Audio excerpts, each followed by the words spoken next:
اکثر ایسا محسوس ہوتا ہے نا کہ ہم اپنی ماضی میں کہیں پھنس کر رہ گئے ہیں۔ ایسا لگتا ہے کہ پرانے تجربات، پرانے زخم آج بھی ہمارا پیچھا نہیں چھوڑ رہے ہیں۔ تو آج ہم ایک ایسی کتاب پر بات کرنے والے ہیں جو اس پوری سوچ کو چیلنج کرتی ہے۔ یہ ایک بالکل ہی الگ، ایک آزاد نظریہ پیش کرتی ہے۔ یہ کتاب اصل میں ایک نوجوان اور ایک فلسفر کے بیچ کی ایک دلچسپ گفتگو ہے، اور اسی گفتگو کے ذریعے ہم نفسیات کی دنیا کے ایک بہت بڑے لیکن شاید تھوڑے کم مشہور نام ایلفریڈ ایڈلر ان کے زبردست خیالات کو سمجھیں گے۔ تو آج ہم ان 6 نکات پر بات کریں گے۔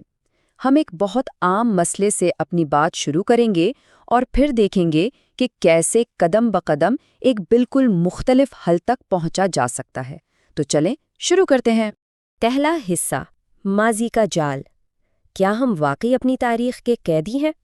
یہ وہ سوال ہے جو ہم سب کبھی نہ کبھی خود سے پوچھتے ہیں کہ جو کچھ ہمارے ساتھ ماضی میں ہوا، کیا وہی ہماری آج کی شخصیت کی وجہ ہے؟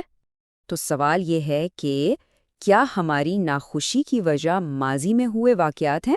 دیکھیں، عام طور پر، خاص طور پر فرائیڈ کی نفسیات میں یہی مانا جاتا ہے کہ ماضی ہی حال کی وجہ ہے۔ لیکن کیا یہ واقعی اتنا سیدھا ہے؟ ایڈلر کی سوچ یہیں سے ایک بالکل الگ راستہ لیتی ہے۔ یہاں 2 بالکل مختلف نظریے آمنے سامنے آتے ہیں۔ ایک ہے ایٹیولوجی، یعنی وجہ کا مطالعہ۔ یہ فرائیڈ کا نظریہ ہے کہ آپ کا ماضی آپ کے حال کو بناتا ہے، آپ جیسے بھی ہیں اس کی وجہ پیچھے کہیں موجود ہے۔ اور دوسرا نظریہ جو ایڈلر کا ہے وہ ہے ٹیلیولوجی، یعنی مقصد کا مطالعہ۔ یہ کہتا ہے کہ نہیں، آپ کے آج کے اعمال کا تعین آپ کے موجودہ مقاصد کرتے ہیں، یعنی ہمیں ماضی دھکیل نہیں رہا بلکہ مستقبل کے مقاصد ہمیں اپنی طرف کھینچ رہے ہیں۔ یہ بہت بڑا فرق ہے۔ اب آتا ہے ایڈلر کا سب سے کہہ لیں متنازع خیال، صدمہ موجود نہیں ہے۔ اس کا مطلب یہ نہیں کہ برے واقعات نہیں ہوتے، بالکل ہوتے ہیں، لیکن ایڈلر کے مطابق کوئی بھی تجربہ خود بخود کامیابی یا ناکامی کی وجہ نہیں بنتا۔ اصل بات یہ ہے کہ ہم ان تجربات سے کیا مطلب نکالتے ہیں، یعنی ہم اپنے تجربات کا شکار نہیں بلکہ ہم اپنے دیے ہوئے معنوں کے معمار ہیں۔ تو اب ہم اس مقصد والے نظریے یعنی ٹیلیولوجی کو ذرا اور گہرائی میں دیکھتے ہیں۔ سوال یہ ہے کہ ہم اپنی ناخوشی کا انتخاب خود کیوں کرتے ہیں؟ ایڈلر کہتے ہیں کہ ہمارے احساسات اور رویے اکثر ایسے اوزار ہوتے ہیں جنہیں ہم انجانے میں کسی مقصد کو حاصل کرنے کے لیے استعمال کر رہے ہوتے ہیں۔ اس کو سمجھنے کے لیے کچھ مثالیں دیکھتے ہیں۔ ایڈلر کی تھیوری کے مطابق ایک شخص بے چینی یا انگزائٹی کی وجہ سے گھر میں بند نہیں ہے، بلکہ وہ گھر میں رہنے کے مقصد کو پورا کرنے کے لیے بے چینی کا احساس پیدا کرتا ہے۔ شاید وہ باہر کی ذمہ داریوں سے بچنا چاہتا ہو۔ اسی طرح غصہ یہ کوئی ایسی چیز نہیں جو ہم پر قابو پا لے، بلکہ یہ ایک اوزار ہے جسے ہم اپنی بات منوانے یا دوسروں پر حاوی ہونے کے لیے استعمال کرتے ہیں۔ یعنی ناخوشی ایک ایسی چیز ہے جسے انسان خود اپنے لیے چنتا ہے۔ اور یہیں پر ایڈلر کا ایک بہت ہی طاقتور کال سامنے آتا ہے۔ آپ کی ناخوشی کا الزام آپ کے ماضی یا آپ کے ماحول پر نہیں ڈالا جا سکتا، اور ایسا بھی نہیں کہ آپ میں قابلیت کی کمی ہے، آپ میں صرف ہمت کی کمی ہے۔ مطلب یہ کہ یہ ساری نفسیات دراصل ہمت کی نفسیات ہے۔ ذمہ داری باہر نہیں، ہمارے اندر ہے۔ مسئلہ قابلیت کا نہیں، خوش رہنے کا، قدم اٹھانے کی ہمت کا ہے۔ اچھا، تو ان سب خیالات کا ہماری روزمرہ زندگی سے کیا تعلق ہے؟ ایڈلر کے مطابق اس کا تعلق ہماری تمام پریشانیوں کی جڑ سے ہے، یعنی ہمارے رشتے۔ تیسرا حصہ، دوسروں کے کاموں سے آزادی۔ کیسے رشتوں کی الجھی ہوئی گتھی کو سلجھایا جائے؟ یہ ایڈلر کا ایک بہت ہی بڑا اور کہہ لیں بولڈ دعویٰ ہے۔ تمام مسائل باہمی تعلقات کے مسائل ہیں، چاہے وہ احساس کمتری ہو، کام کی پریشانی ہو یا زندگی کے دوسرے دکھ۔ ایڈلر کہتے ہیں کہ ان سب کی جڑ کہیں نہ کہیں دوسرے لوگوں سے ہمارے تعلقات میں چھپی ہوئی ہے۔ تو پھر ان رشتوں کو ٹھیک کیسے کیا جائے؟ ایڈلر اس کے لیے ایک حل پیش کرتے ہیں جسے وہ کاموں کی علیحدگی کہتے ہیں۔ اس کا سیدھا سا مطلب ہے یہ سمجھنا کہ کون سا کام میرا ہے اور کون سا کسی اور کا ہے، کس چیز کی ذمہ داری میری ہے اور کس کی نہیں، یعنی دوسروں کے کاموں میں دخل نہ دیں اور نہ ہی انہیں اپنے کاموں میں دخل دینے دیں۔ جب ہم ایسا نہیں کرتے تو کیا ہوتا ہے؟ کوئی بھی چھوٹا موٹا اختلاف فوراً ایک پاور سٹرگل یا طاقت کی جنگ بن جاتا ہے۔ مقصد پھر مسئلے کو حل کرنا نہیں رہتا، بلکہ بحث کو جیتنا بن جاتا ہے، اور جب کوئی ایک ہارتا ہے تو پھر وہ بدلہ لینے کے مرحلے میں داخل ہو جاتا ہے، اور یوں رشتے خراب ہوتے چلے جاتے ہیں۔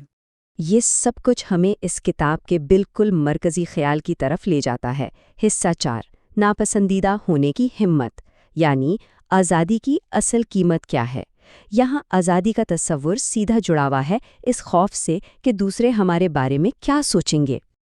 اور یہ ایک جملہ شاید اس پورے فلسفے کا خلاصہ ہے۔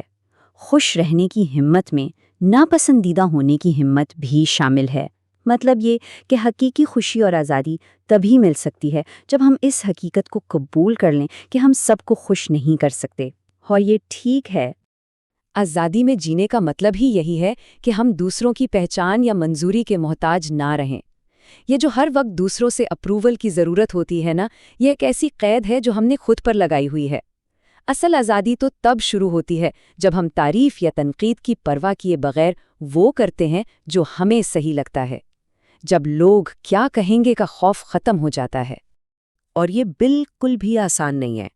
یہ کوئی اخلاقیات یا اچھائی برائی کا مسئلہ نہیں ہے، یہ صرف اور صرف ہمت کا معاملہ ہے۔ یوکی، جیسا کہ جاپانی زبان میں کہتے ہیں، اپنی زندگی اپنی مرضی سے جینے کی ہمت، بھلے ہی اس کی قیمت یہ ہو کہ کچھ لوگ آپ کو ناپسند کریں۔ اچھا، تو جب یہ ہمت آ جاتی ہے تو پھر کیا ہوتا ہے؟ یہاں سے ہم خود سے نکل کر ایک بڑے دائرے یعنی کمیونٹی کی طرف آتے ہیں، اور یہیں پر خوشی کا اصل مطلب واضح ہوتا ہے۔ 5واں حصہ، خوشی ایک کنٹریبیوشن ہے، دنیا میں اپنی جگہ کیسے تلاش کی جائے۔ تو باہمی تعلقات کا مقصد کیا ہونا چاہیے؟ ایڈلر کہتے ہیں کہ ہمیں عمودی رشتوں سے نکلنا ہوگا، یعنی جہاں ایک اوپر اور ایک نیچے ہوتا ہے، جہاں تعریف اور تنقید ہوتی ہے، اس کی جگہ ہمیں افقی رشتے بنانے ہیں جہاں سب برابر ہے۔ اس سے ایک کمیونٹی کا احساس پیدا ہوتا ہے۔ ہم دوسروں کو حریف یا دشمن نہیں بلکہ ساتھی سمجھنا شروع کر دیتے ہیں، اور خوشی کا راستہ اسی کنٹریبیوشن یا شراکت کے احساس سے ملتا ہے۔ تو خوشی کیا ہے؟ ایڈلر کے نزدیک خوشی شراکت کا احساس ہے، the feeling of contribution۔ یہ ایک بہت ہی سادہ لیکن گہری بات ہے۔ خوشی اس احساس کا نام ہے کہ میں کسی کے کام آ رہا ہوں یا میری وجہ سے کسی کی مدد ہو رہی ہے۔ اس کے لیے کوئی بہت بڑا کام کرنا ضروری نہیں، بس یہ سبجیکٹیو احساس، یہ اندرونی فیلنگ ہی کافی ہے کہ ہماری اس کمیونٹی میں کوئی اہمیت ہے۔ اور اب ہم اپنے آخری نقطے پر آتے ہیں جو ان سب خیالات کا نچوڑ ہے۔ 6واں حصہ، ایسے جئیں جیسے آپ رقص کر رہے ہوں، یعنی زندگی کو یہاں اور ابھی میں جینا۔ دیکھیں، زندگی گزارنے کے 2 طریقے ہو سکتے ہیں۔ ایک ہے کینیٹک یا لکیری زندگی۔ یہ ایسے ہے جیسے کوئی پہاڑ چڑھ رہا ہو، اس کا سارا دھیان چوٹی پر ہے، اگر وہ چوٹی پر نہ پہنچ پایا تو سارا سفر بیکار۔ زندگی ہمیشہ راستے میں رہتی ہے، نامکمل۔ دوسرا طریقہ ہے انرجیل زندگی، جسے ایڈلر ایک رقص سے تشبیہ دیتے ہیں۔ جب کوئی رقص کرتا ہے تو اس کا مقصد کہیں پہنچنا نہیں ہوتا، رقص کرنا خود ہی مقصد ہے۔ ہر قدم، ہر لمحہ اپنے آپ میں مکمل ہے۔ ایڈلر ہمیں یہی کہتے ہیں کہ زندگی کو ایک رقص کی طرح جیو، منزل پر نہیں، سفر پر، یعنی یہاں اور ابھی پر توجہ دو۔ اور یہیں پر ایڈلر کا سب سے بڑا انتباہ آتا ہے، زندگی کا سب سے بڑا جھوٹ یہاں اور ابھی میں نہ جینا ہے۔ یہ ایک طرح کی پکار ہے کہ زندگی کو ٹالنا بند کریں۔ ماضی کے پچھتاووں اور مستقبل کی پریشانیوں میں ہم اکثر اپنے آج کو، اپنے موجودہ لمحے کو جینا ہی بھول جاتے ہیں۔ تو ہم اپنی بات اسی سوال پر ختم کرتے ہیں، اگر زندگی کا فیصلہ ماضی میں نہیں بلکہ یہاں اور ابھی ہوتا ہے تو اس لمحے کا کیا کیا جائے؟ یہ سوچنے کی بات ہے، کیونکہ ایڈلر کے مطابق خوشی اور تبدیلی کا آغاز کسی بھی لمحے کیا جا سکتا ہے۔ یہ فیصلہ ہر فرد کو خود کرنا ہے۔